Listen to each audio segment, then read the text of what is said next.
Was that your first experience coming up against maybe the top dogs and having to build up from there? Because I know when I went to my first international competition, you want to go out there and win a medal, and then you come like maybe last, and you get a real awakening to you're the new level now, you're the new game, and you've got to really lift if you want to be competitive here.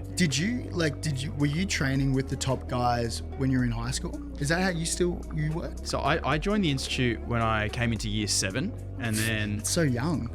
The divers are young. It's such a young sport. Like, they grab them early. Yeah. I was even late for a lot of the people that I was training with, and we all kind of train together, and then you've got like the top squads that go down. There might be 4 different squads, and you start at the bottom and work your way up. So I was always around the Olympians, and Matthew Mitchum, who is the Olympic champion, would train at NSWIS. So you'd always see them, but you're not really in their squad. But there was always times in my career where I'd leveled up. So you go from state to nationals and you're back to square one, or nationals to internationals, and you really got to work your way up. Like, was that your first experience of kind of being knocked back and having to get back up? 100%. Yeah, you don't, even when you are 17, 18, you're typically not with the older group. Usually in like an under 20s competition or an under 21 competition, you're not usually training with the main squad until you're probably 20, 21. That's usually how it works. But obviously they take a few, I guess, like younger talent, and they bring them up to give them a little bit of a taste.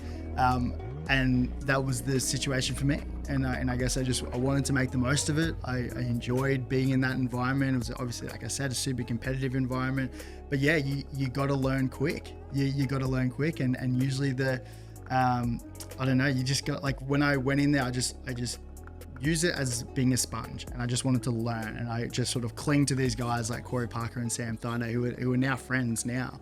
But back then, when you're young, you're looking up to them. Like, I remember I was talking to Corey, and he made his NRL debut at 18, and he bought his first house at 18. Wow. And I was like, that's so cool. And I was like, what? I was like, and then I sort of had these goals where I was like, well, if I can make my NRL debut before I was 20 and buy my first house before I was 20, well, like, that's me winning. Like, and then, or if I did that, maybe I'll be half the player that he is. And he's played in Australia and a state of origin, and he's an incredible player. And so growing up, like, those are my goals. Yeah.